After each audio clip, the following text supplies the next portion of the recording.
Die gemeente in Efese het baie mooi dinge gedoen.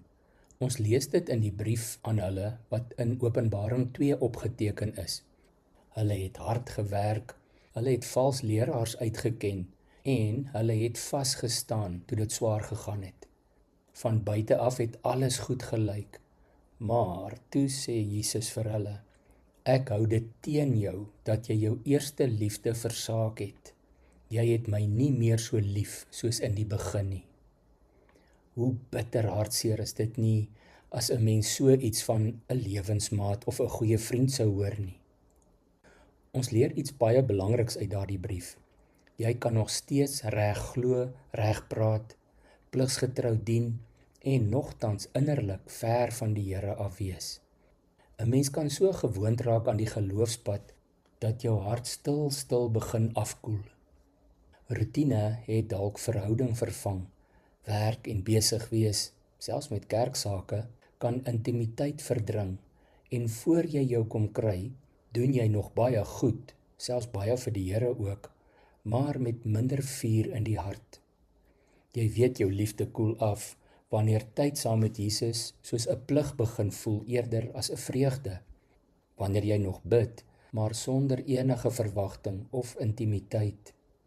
Wanneer jy nie meer graag eredienste wil bywoon nie, of dit maar net uit gewoonte doen, sonder daardie diep verlange na die Here van vroeër.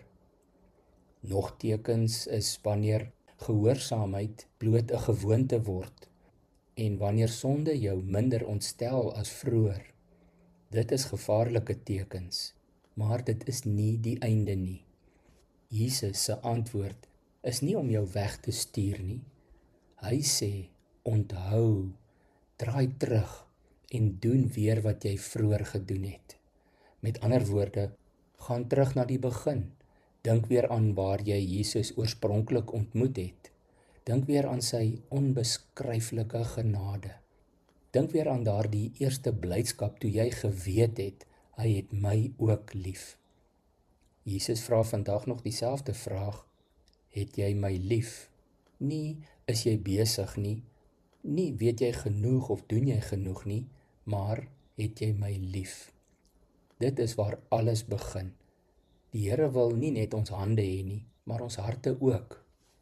Miskien het jy al lank met Jesus saamgeloop, maar miskien het jy iewers langs die pad sy hand losgelaat. Die goeie nuus is, hy het nie jou hand gelos nie.